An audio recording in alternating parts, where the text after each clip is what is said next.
4 நாட்களில் எண்ணெயை அகற்றும் பணியை முடிக்க ஆணையிடப்பட்டுள்ளது. அது தொடர்பான அண்மை செய்தியை பார்த்து வருகிறோம். மீனவர்களே எண்ணெய் அகற்றும் பணியில் ஈடுபடும் போது மணலி தொழிற்சாலை சங்கங்களும் பணியில் ஈடுபட வேண்டும் என உத்தரவு பிறப்பிக்கப்பட்டுள்ளது. வழக்கை டிசம்பர் 18ஆம் தேதிக்கு தீர்ப்பாயம் ஒத்திவைத்துள்ளது.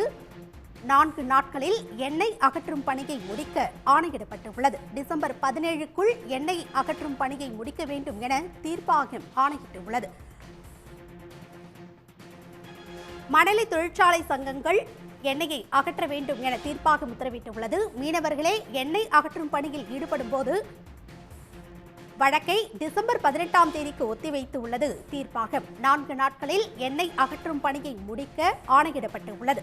டிசம்பர் 17க்குள் எண்ணெய் அகற்றும் பணியை முடிக்க வேண்டும் என தீர்ப்பாயம் உத்தரவு பிறப்பித்துள்ளது.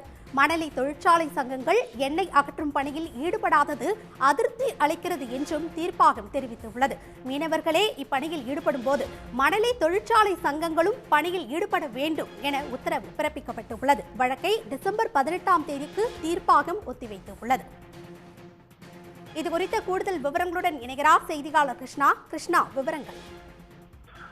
கொசஸ்தலை ஆற்றில் குறிப்பாக இந்த எண்ணெய் படலம் படர்ந்திருப்பது தொடர்பாக தேசிய பசுமை தீர்ப்பாயம் தானாக முன் வந்து வழக்கு பதிவு செய்தது. இந்த விவகாரத்தில் இன்று மீண்டும் வழக்கு என்பது விசாரணை என்பது இதில் நீதித்துறை நடுவர் புஷ்பா சசிகலா மற்றும் நிபுணத்துவ நடுவர் ஆகியோர் சத்தியமூர்த்தி ஆகிய முன்பு இந்த விசாரணை என்பது நடைபெற்றது. இந்த விசாரணையில் சிபிசிஎல் தரப்பிலிருந்தும் மாசு கட்டுப்பாட்டு வாரியம் தரப்பிலிருந்தும் அரசு தரப்பிலும் மற்றும் மீனவர்கள் தரப்பு என 4 தரப்பு வாதம் என்பது முன்வைக்கப்பட்டிருந்தது.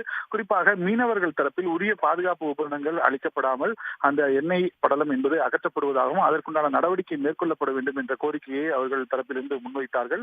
சிபிசிஎல் தரப்பில் இது தொடர்பாக அறிக்கை என்பது இன்று உத்தரவின் அடிப்படையில் தாக்கல் செய்யப்பட்டிருந்தது. அந்த அடிப்படையில் இதுவரை சுமார் 33 டேங்கர்களில் ஒவ்வொரு டேங்கரிலும் 220 லிட்டர் என்ற அடிப்படையில் 7600 லிட்டர் ஆயில்கள் என்பது அகற்றப்பட்டிருப்பதாகவும் தொடர்ந்து இந்த ஆயில் அகற்றும் பணியும் தீவிரமாக நடைபெற்று வருவதாகவும் தெரிவித்திருக்கிறார். இதற்காக அதிக அளவிலான 75 அளவிலான போட்டுகள் 4 ஜேசிபிகள் 2 ஆயில் ஸ்கிம்மர்கள் ஆகியவற்றை பயன்படுத்தி இவற்றை அகற்றும் பணி என்பது தீவிரமாக நடைபெற்று வருவதாகவும் சிபிசிஎல் தரப்பில் தெரிவிக்கப்பட்டிருந்தது.